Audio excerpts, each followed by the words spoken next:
नमस्कार, जय हिंद साथियों। सबसे पहले स्क्रीन के ऊपर आपको एक मैसेज दिखाई दे रहा होगा। इस मैसेज को सेना रैली भर्ती परीक्षा की तैयारी करने वाले युवाओं ने पिछले 2 साल में कम से कम 8 से ज्यादा बार सामना किया है और इस मैसेज से वो इतना थक चुके हैं, इस अपडेट से इतना थक चुके हैं कि वो अब किसी भी प्रकार की अपडेट के ऊपर यकीन करने से भी बेहद परहेज कर रहे हैं।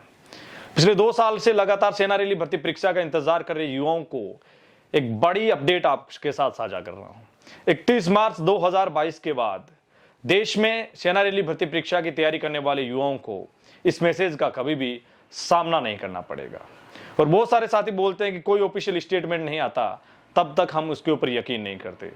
तो पीछे जो हमने एक वीडियो साझा की थी आपसे, उसमें हमने एक स्टेटमेंट दी थी कि 31 मार्च के बाद आप सेना रैली भर्ती परीक्षा आपके होने के ज्यादा चांसेस बढ़ जाएंगे। तो उसको लेके एक ऑफिशियल लेटर आपके साथ साझा कर रहा हूं। भारत सरकार के द्वारा एक लेटर जारी किया गया है पूरे भारत के तमाम स्टेट्स को, जिसको लेके कई सारे साथियों ने लगातार कमेंट्स किए थे कि उस ऑफिशियल स्टेटमेंट को आप हमारे साथ साझा करें। तो वो ऑफिशियल स्टेटमेंट आपके साथ साझा कर रहा हूं, जिसके साथ साथ 27 मार्च के दिन सेना रैली भर्ती परीक्षा का एग्जाम क्यों नहीं आयोजित हो सका और आने वाले अप्रैल मई माह में इसके कितने आसार बन जाते हैं, वो तमाम जानकारी आपके साथ साझा करने वाला हूं। तो चलिए दोस्तों, सबसे पहले 27 मार्च को सेना रैली भर्ती परीक्षा का एग्जाम क्यों नहीं हुआ और उसके बाद में वो ऑफिशियल स्टेटमेंट आपके साथ साझा करूंगा। देखिए साथियों, सेना के एक भूतपूर्व कर्नल से जब हमारी इस मामले को लेकर बात हुई तो उन्होंने मुझे बताया कि डीएम एक्ट, बहुत सारे साथी इस बात को समझने के लिए तैयार ही नहीं होते। ये 2020 में मार्च माह में लगा था। भारत सरकार ने कोविड को देखते हुए मार्च 2020 में 31 मार्च 2020 को एक डीएम एक्ट, कोरोना गाइडलाइन को लेके एक एक्ट जारी किया था, जो पिछले 24 महीनों से 2 साल से भारत में लगा हुआ है। इस एक्ट के तहत भारत में तमाम कोरोना गाइडलाइन जारी की गई थी, जिसके माध्यम से केंद्र सरकार स्टेट गवर्नमेंट को बाध्य कर रही थी और केंद्र सरकार के अधीन होने वाली सेना भर्ती भी इसकी चपेट में थी। जी हां, क्योंकि सेना भर्ती के लिए केवल एक केंद्र ही कुछ नहीं कर सकता, स्टेट का गृह मंत्रालय उसकी समीक्षा करता है, उसके पश्चात आपके डिस्ट्रिक्ट के ऊपर डिपेंड करता है, डिस्ट्रिक्ट प्रशासन के ऊपर। और ठीक वैसे ही सेना भर्ती एग्जाम भी प्रशासन का उसमें दायरा होता है, क्योंकि जैसे एग्जाम सेंटर तक आप पहुंचते हो, उसके और एग्जाम सेंटर के बीच का जो दायरा है, उसमें सुरक्षा की सारी जिम्मेदारी वहां के स्थानीय लोकल प्रशासन की होती है। तो कहीं ना कहीं प्रशासन का एक बड़ा रोल रहता है और डीएम एक्ट में वो सारी की सारी तमाम पाबंदियां भी लगी हुई थी, जिसके माध्यम से 27 मार्च को एग्जाम इसलिए कंडक्ट नहीं हो पाया था और इसके ऊपर पूरे तरीके से तैयारियां भी थी। लेकिन सेना को इंतजार था कि कहीं ना कहीं मंत्रालय इसके बारे में रिपोर्ट करे कि जब से ये कोविड एक्ट हटेगा उसके तुरंत बाद देश में सेना रैली भर्ती परीक्षा का आयोजन भी शुरू हो जाएगा। इसके साथ साथ साथियों, मैं आपको बता देना चाहता हूं कि ये जो एक्ट है, ये हटने से आपके ऊपर कई सारे साथी बोलेंगे कि ऐसे तो 2 साल में सेना रैली भर्तियां भी हुई है। देखिए हुई है, लेकिन 4 रैली भर्तियां हुई है, 4 रैली भर्तियां कंडक्ट हुई है और उसमें भी प्रशासन के द्वारा अनुमति मिलने के बाद हुई है।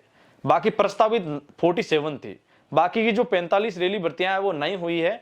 4 रैली भर्तियां जो एआरओ के अंतर्गत आती है वो कंडक्ट की गई है।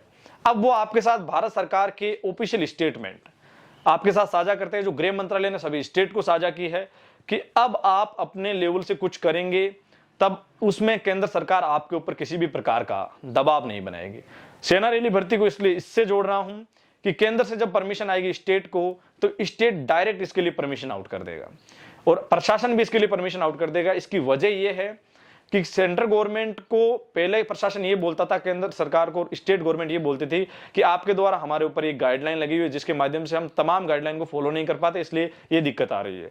तो वो जो पेंच है वो खत्म हो गया है। तो सबसे पहले वो ऑफिशियल स्टेटमेंट आपके साथ साझा करते हैं और उसके बाद सेना रैली भर्ती अप्रैल और मई माह में होने के जो आसार है उसके ऊपर चर्चा करते हैं। साथ ही स्क्रीन के ऊपर आप भारत सरकार के गृह सचिव अजय जी भल्ला के द्वारा जो जानकारी दी गई है उसकी मेन जानकारी आपके साथ साझा करता हूं, क्योंकि जितनी पूरी मैं जब आपको बताऊंगा तो ये ऑफिशियल लेटर पढ़ते पढ़ते बहुत सारा समय आपका जाया हो जाएगा।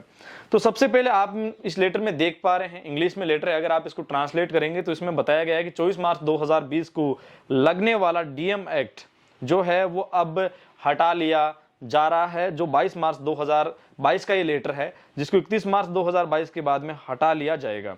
सेकेंड पैरा जब आप पढ़ेंगे आप, तो उसमें लिखा गया है कि over last 24 month significant capacities have been developed for the various aspect of management of the pandemic such as diagnostics. मतलब ये बातें लिखी है कि 24 महीने के दौरान कोविड के केसेस कम होते जा रहे हैं लगातार। पहले हमारा वैक्सीनेशन प्रोग्राम था, उसको कहीं ना कहीं गतिशीलता मिली और देश में लगभग 90% वैक्सीनेशन की ओर देश बढ़ रहा है। तो कहीं ना कहीं इन बातों के ऊपर आसार बताए गए कि अब हम खत्म करने जा रहे हैं। और थर्ड पैरा जब आप पढ़ेंगे तो उनमें पूरी की पूरी कंसिडर्स की कहानी है वो भी इसमें बताई गई है कि एनडीएमए के अंतर्गत आने वाला डीएम एक्ट है उसको 25 फरवरी 2022 के बाद में सेंट्रल गवर्नमेंट की ओर से स्टेट के ऊपर कोई भी जो है वो एक्ट है वो थोपा नहीं जा सकता। इसके पश्चात इसमें फोर्थ पैरा में ये कहा गया है कि केंद्र सरकार है वो इसके लिए रिस्पॉन्सिबल अब नहीं होगी। अगर किसी स्टेट में कोविड की कंडीशंस बढ़ती है तो स्टेट गवर्नमेंट उसके लिए मुख्य होगी, स्टेट गवर्नमेंट कोई डिसीजन ले सकती है। और इसके साथ साथ तमाम स्टेट और यूटीज को इसके बारे में बताया गया है कि डीएम एक्ट 2005 है जो कोविड कंटेनमेंट मेजर्स है उनको देखते हुए आप स्टेट कोई भी कार्रवाई होती है तो स्टेट अपने अंतर्गत लाके कर सकता है। और इसमें तमाम जानकारी है वो 5 पैरों के अंदर साझा की गई है। तो साथियों मैं आपको एक स्पेशली बार बार इस बात को सेना भर्ती से इसलिए जोड़ रहा हूं क्योंकि केंद्र के पाले में आने वाली भर्तियों के ऊपर स्टेट और केंद्र दोनों का संयुक्त कॉम्बिनेशन होना चाहिए। अब आपको ये लेटर छोटा लगेगा क्योंकि आप इतने ज्यादा डिमोटिवेट हो चुके हो कि आपको कोई भी लेटर साझा करते हैं तो उसमें आपको ये लगता है कि नहीं, तो ऐसी कोई बात नहीं है। आप लगातार निराश मत होइए। ये जो लेटर है ये आपकी सेना रैली भर्ती की जो मेन परमिशन होती है उसमें स्टेट और केंद्र अब दोनों ही रोड़ा नहीं बन सकते। ये यहां से सही बात है, स्थिति है वो क्लियर हो जाती है। तो साथ ही इस वीडियो से रिलेटिव किसी भी प्रकार के आपके सुझाव हो हमें कमेंट सेक्शन, इंस्टाग्राम हैंडल या मेल के माध्यम से जरूर अवगत करवाइए। और आपकी तमाम मांगों का जो ऑफिशियल स्टेटमेंट्स है, आप चाहते हैं कि देश में सेना रैली भर्ती प्रोग्राम को लेकर लोकतांत्रिक तरीकों से कई सारे युवा देश की राजधानी दिल्ली में प्रदर्शन करना चाहते हैं, आप अगर उस प्रोटेस्ट में जा रहे हैं तो भी हमें अवगत जरूर करें क्योंकि आप अपने हकों के लिए प्रोटेस्ट कर रहे हैं और उन प्रोटेस्ट को मीडिया क्षेत्र में जगह देना हमारा मुख्य धर्म है। साथियों आप देख रहे थे डीआरमी पॉइंट, अपने मेजबान धनेश को दीजिए इजाजत। वीडियो के अंत तक बने रहने के लिए आपका दिल से शुक्रिया। मिलेंगे एक और ताजा सटीक और विश्लेषण भरे वीडियो के साथ, तब तक के लिए जय हिंद जय भारत।